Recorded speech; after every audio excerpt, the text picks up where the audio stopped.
नमस्कार दोस्तों, मैं विकास सिंह आपका रेडिक्स वेब एजुकेशन पे हार्दिक स्वागत करता हूं। और आज का ये जो टॉपिक हम लोग पढ़ने वाले हैं टाइम स्पीड डिस्टेंस का, लैला मजनू कंसेप्ट। ये चूंकि प्रेम का कंसेप्ट है लेकिन इतना इंपॉर्टेंट है कि आपके हर एक एग्जाम में हमेशा से पूछा जा रहा है।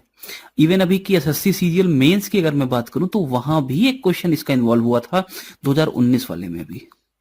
तो बहुत हॉट एंड ट्रेंडिंग टॉपिक है ये, और ऐसा कोई एग्जाम नहीं है जिसमें ये कभी पूछा ना गया हो। और अगर टीएसडी की हम बात करेंगे और अगर इसकी बात ना करें, इस कंसेप्ट की, तो इसका मतलब हमने टीएसडी वास्तव में ढंग से भी पढ़ी ही नहीं है। तो बहुत इंपॉर्टेंट कंसेप्ट है। तो चलिए शुरुआत करते हैं। उससे पहले अगर आपने चैनल को सब्सक्राइब नहीं किया है तो कर लीजिए, क्योंकि ऐसे ही बेहतरीन टॉपिक हम आपके लिए हमेशा लेकर आएंगे। चलिए शुरुआत करते हैं। देखिए, इनको आप बहुत अच्छे से जानते होंगे। ये कौन है? लैला। ये प्रेम के दीवाने हैं दोनों, और ये भाई साहब है मजनू। अब हुआ क्या कि दोनों के बीच में प्रेम संबंध था, ये तो आप बहुत अच्छे से जानते हैं। हुआ क्या कि भाई आपस में अगर बात करेंगे घर पे अपने अपने, अब दोनों क्या करने वाले हैं? शादी। तो शादी के लिए घर पे बात करना जरूरी है।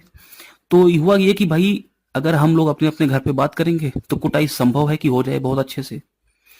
तो हुआ क्या, दोनों ने आपस में बात की। लैला ने मजनू से ये कहा कि तुम मेरे घर पे बात करो डार्लिंग, और मजनू ने कहा कि तुम मेरे घर पे आके बात करो। यानी अब डिसाइड ये हुआ कि दोनों एक दूसरे के घर पे बातें करेंगे, कि दोनों को एक दूसरे के घर पे बात करके एक दूसरे को संतुष्ट करेंगे और शादी करेंगे। ठीक। इसके लिए क्या हुआ, लैला और मजनू दोनों में डिसाइड हुआ कि हम कहीं रास्ते में आकर मिलेंगे। क्या बातें करनी है हम यही डिसाइड करेंगे। तो जहां पर आकर मिलेंगे, इस पॉइंट को बोल दिया गया लव पॉइंट। और अगर आप मैंने टीएसडी की पुरानी क्लासेस कर रखी है तो आपको ये अच्छे से समझ में आ गया होगा अभी तक कि ये दोनों एक दूसरे की तरफ चल रहे हैं और जहां पर आकर मिल रहे हैं, तो ये रिलेटिव स्पीड भी हो गई यहां से। दूसरी तरफ ये दोनों एक दूसरे की तरफ चल के मिल रहे हैं, इसका मतलब ये लव मीट भी हो गया। मीट हमने दो तरीके से पढ़ा था। पहला जो हमारा मीट था वो था लव मीट, जैसा कि इस कंसेप्ट में हो रहा है। और दूसरी जो मीटिंग हम लोगों ने पढ़ी थी वो क्या पढ़ी थी? चेज मीट, जैसे एक सीआर खरगोश का पीछा करता है ना। ये दो तरह के कंसेप्ट हम लोगों ने ऑलरेडी पढ़ रखे हैं। तो ये आपको ये समझ में तो आ गया होगा कि एक दूसरे की तरफ अगर चल रहे हैं और मिल रहे हैं तो ये लव मीट है। क्लियर। अब डिसाइड क्या करना है कि पहले इस लव मीट पॉइंट पे मिलेंगे, लव पॉइंट पे, और फिर लैला जाएगी मजनू की तरफ, मजनू जाएंगे लैला की तरफ। अब जरा समझना, मैं मान लेता हूं कि लैला जो है वो V1 चाल से चलती है। ठीक है। तो लैला पहले V1 चाल से चल के कहां तक आएगी? इस पॉइंट ए से पॉइंट पी तक, यानी लव पॉइंट तक आएगी। और मजनू V2 चाल से चलेंगे और कहां से कहां तक आएंगे? मजनू इस पॉइंट बी से इस पॉइंट लव पॉइंट तक आएंगे। बोलो बात समझे। अब क्या हुआ, अब दोनों आए, मिल लिए, बातचीत हो गई कि डार्लिंग ऐसी ऐसी बातें करेंगे घर पे। अब दोनों जाना शुरू हुए। तो लैला तो अपनी ही चाल से चलेगी, तो लैला की चाल कितनी हमने मान रखी है? V1। और मजनू अपनी चाल से चलेंगे, मजनू की चाल कितनी मान रखी है? V2। जरा ध्यान देना, अब यही है कंसेप्ट। मिलने के बाद, आप इसको हिंदी में हेडिंग में भी डाल सकते हो, मिलने के बाद अपने अपने गंतव्य तक पहुंचने में लगे समय एवं उनकी चालों में अनुपात या संबंध। मैं एक बार लिख दे रहा हूं यहां पे, मिलने के पश्चात,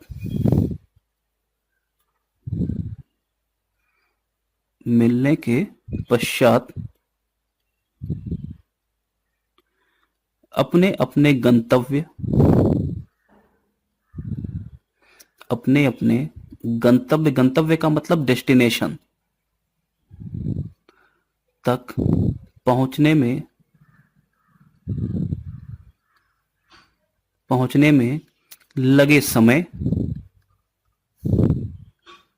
एवं चालों में संबंध। ठीक है। यानी मिलने के बाद का समय और उसकी स्पीड्स की हम रिलेशन की बात कर रहे हैं। तो मेरे ख्याल से ये टॉपिक आपको समझ में आ गया होगा। चलिए अब देखिए क्या करने वाले हैं यहां पे। ये V1 चाल से चल रही है लैला, और लैला को इस लव पॉइंट से मजनू के घर B तक पहुंचने में जो समय लगा वो लगा T1 समय। लैला को मजनू के घर तक पहुंचने में कितना समय लगा, T1।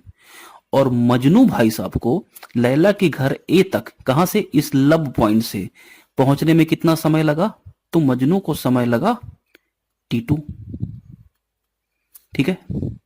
अब जरा एक बात बताओ, अगर मैं दूरी की बात करूं तो ये वाली जो दूरी है लब पॉइंट पी से कहां तक की, इसके घर बी तक की दूरी, ये दूरी अभी कौन तय कर रहा है, लैला। किस चाल से, V1 चाल से, कितने समय में, T1 समय में। तो ये दूरी निकाल सकते हैं, दूरी बराबर क्या होगा, चाल गुणे समय। यानी ये दूरी कितनी है, V1 और T1। कौन सी दूरी, ये दूरी। ठीक है, ये दूरी कितनी है, V1 T1। अच्छा, ऐसे ही मैं पहली वाली दूरी निकाल सकता हूं। बोलो, बात समझ में आ रही है। मैं बोलूं कि ये पॉइंट P से, लब पॉइंट से ए बिंदु तक ये भाई साहब चल रहे हैं मजनू, किस चाल से, V2 चाल से, कितने समय में, T2 समय में। तो बताओ ये दूरी कितनी हो जाएगी, तो आप बोलोगे भाई साहब ये दूरी हो जाएगी V2 T2। बोलो, इतनी बात समझ में आ रही है, दोनों दूरी हमारे पास आ गई। एक बात जो मैंने आपको पहले बता रखी है वो क्या है, कि जब दो व्यक्ति एक दूसरे की तरफ चलते हैं और बीच में कहीं मिलते हैं, तो जो इनका लव मीट है, यानी टाइम ऑफ मीट, मिलने का समय, टाइम ऑफ मीट, मिलने का समय, ये समय क्या कांस्टेंट होता है। अगर कांस्टेंट होता है तो मैं ये बोल सकता हूं, अगर समय कांस्टेंट है तो इनकी स्पीड में, अब ये देखो, ये लैला चली है ना यहां से यहां तक, पहले किस चाल से चली है, V1। मजनू चले हैं यहां से बी पॉइंट से और यहां तक किस चाल से, V2 चाल से। तो दोनों की स्पीड में जो रेशियो होगा, तो V1 और V2 का जो रेशियो होगा स्पीड का, वो किसके बराबर होगा, इनकी दूरियों के अनुपात में होगा। तो पहली वाली दूरी ये कौन सी है, V2 T2। दूसरी वाली दूरी कौन सी है, ये V1 T1। बोलो, बात समझ में आ रही है। अब अगर ये V1 को ऊपर भेज दो, V2 को नीचे भेज दो, तो देखो ये हो जाएगा V1 square upon V2 square is equal to T2 upon T1। और अगर मैं इसको सही से लिख दूं तो ये हो जाएगा V1 upon V2 is equal to under root of T2 upon T1। मेरे ख्याल से इतनी बात आपको समझ में आ गई होगी, और यही हमारा वो फॉर्मूला है जिसको हमने अभी आपसे बोला था, डिस्कस किया था। तो ध्यान रखो क्या क्या है यहाँ पे, V1 अपॉन T1, यानी पहले वाले की चाल और दूसरे वाले की चाल का अनुपात किसके बराबर होगा, अंडर रूट में किसका, ये देखो ये पहले की चाल है, तो यहां देखो ऊपर दूसरे का समय है और नीचे पहले का समय है, यानी उल्टे रिलेशन में अंडर रूट के बराबर है। बात समझ में आ गई। तो इस फॉर्मूले को मोस्ट इंपॉर्टेंट टिक करिए और इसे नोट करिए, और इस पर हमेशा एग्जाम में क्वेश्चंस पूछे जाते हैं, हमेशा। यानी पहले वाले की चाल, पहले व्यक्ति की चाल अपॉन दूसरे व्यक्ति की चाल इज इक्वल टू दूसरे, ये T1 T2 कौन सा समय है, मिलने के बाद अपने अपने गंतव्य तक पहुंचने में जो समय लगा है। तो पहले व्यक्ति को कितना समय लगा, वो नीचे आ जाएगा, और दूसरे व्यक्ति को कितना समय लगा, वो पहले जाएगा, और इसका अंडर रूट हो जाएगा। यानी दोनों की चालों का अनुपात is equal to under root of T2 upon T1। ये बहुत इंपॉर्टेंट फॉर्मूला है, इसको आप बहुत अच्छे से ध्यान रखिएगा। क्लियर है इतनी बात। चलो अब बात करते हैं क्वेश्चंस की। तो आइए क्वेश्चन पे चलते हैं। पहला क्वेश्चन, दो व्यक्ति एक दूसरे की ओर 20 और 30 की स्पीड से चलना प्रारंभ करते हैं, एवं मिलने के बाद, ये सेंटेंस जो लिखा है ना, ये मिलने के बाद, ये बहुत इंपॉर्टेंट है आपके लिए, इसको ध्यान रखिएगा। अपने अपने जहां ये मिलने के बाद आ जाए तो समझ जाना किसकी बात हो रहा है, लैला मजनू की बात कर रहा है। अगर ये मिलने के बाद इंक्लूड हुआ है तो मिलने के बाद अपने अपने गंतव्य तक जाने में 9, तो देखो ये 9 कौन सा है, ये पहले वाले का समय है T1, और ये x क्या है, ये दूसरे वाले का समय है T2। ये 20 क्या है, ये 20 है S1 या V1 आप बोल सकते हो स्पीड, ये है क्या है V2। तो देखो V1 अपॉन V2, एक minute, V1 upon V2 is equal to under root of T2। T2 कितना है, x है, इसमें गलती मत करना बस। और T1 कितना है, 9 है। अब बताओ ये 0 0 कट गया, ये आ गया 2/3 is equal to under root x को तो ऐसे रहने दो, और 9 का अंडर रूट जाएगा 3, 3 से 3 कट गया। अब बताओ अंडर रूट एक्स की वैल्यू कितनी है, तो अंडर रूट एक्स की वैल्यू है भाई साहब 2, तो एक्स कितना हो जाएगा, आप बोलोगे 2 दूना 4। तो x का मान कितना आ जाएगा 4 घंटा। बोलो बात समझ में आ रही है। चलो अगले क्वेश्चन पे चलते हैं। दो व्यक्ति एक दूसरे की ओर 40 और x की स्पीड से चलते हैं। तो ठीक है, पहले वाले की चाल है 40 और दूसरे वाले की चाल है x इज इक्वल टू कितना होगा t2 अपॉन t1। तो देखो ये तो t1 है, ये कितना है, ये t1 है, और ये कितना है, ये है t2। तो t2 कितना है 16 और t1 कितना है 9। अब बताओ कितना हो जाएगा 40 बटे x इज इक्वल टू, ये हो जाएगा 4 और ये हो जाएगा 3। तो 4 से ये कटा 10 बार और 10 तियां कितना हो गया 30, यानी x की वैल्यू कितनी आ गई 30। यानी मिलने के बाद गंतव्य तक जाने में 9 घंटे 16 घंटे का समय लग रहा है। तो आप डायरेक्ट बोल सकते हो कि हम ये फॉर्मूला अप्लाई कर सकते हैं। कौन सा formula, v1 upon v2 is equal to under root of t2 upon t1। बोलो क्लियर है इतनी बात। तो चलो ये दोनों क्वेश्चन आप अच्छे से करिए। बहुत सारे क्वेश्चन हम लोग अभी करने वाले हैं इस टॉपिक पर। इस टॉपिक पे क्या अब आपकी देखो टीएसडी कंप्लीट हो गई है, ठीक है। अब टीएसडी में हम एक टॉपिक एक्स्ट्रा इसमें करने वाले हैं।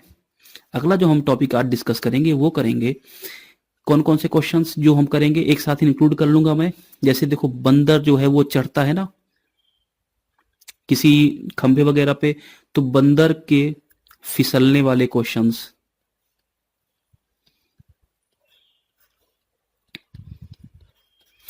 इसी में हम दूसरे जो वीडियो हम लोग दूसरी वाली डालने वाले हैं, इसी में बंदर के फिसलने वाले क्वेश्चंस। अगला जो मोमबत्ती वाले क्वेश्चंस हैं, है ना, मोमबत्ती जल रही है, इस तरह के क्वेश्चन भी आप देखोगे अभी आगे चल के। तीसरा यह है कि कोई व्यक्ति जो है वो 10 कदम आगे जाता है तो 2 कदम पीछे आता है, जैसे बंदर के फिसलने वाले हैं ना, वैसे ही ये वाला है। तो कदमों पर आधारित प्रश्न। और इसी में हम लोग चौथा टॉपिक जो इंक्लूड करेंगे वो करेंगे छलांग वाले क्वेश्चंस, छलांग वाले प्रश्न। तो ये 4 टॉपिक आपको कल की वीडियो में मिलेगा। तो इसको अगर हम इंक्लूड कर लेंगे पूरा तो हमारा टीएसडी जो है वो पूरी तरह से कंप्लीट हो जाएगा। तो टीएसडी कंप्लीट होने के बाद फिर हम शुरू करेंगे ट्रेन और बोट एंड स्ट्रीम। क्लियर है इतनी बात। तो चलिए आज के लिए इतना रखते हैं, फिर समझते हैं अपना ये नया टॉपिक जिसमें हम ये चारों तरह के क्वेश्चंस को इन्वॉल्व करने वाले हैं। तब तक के लिए धन्यवाद।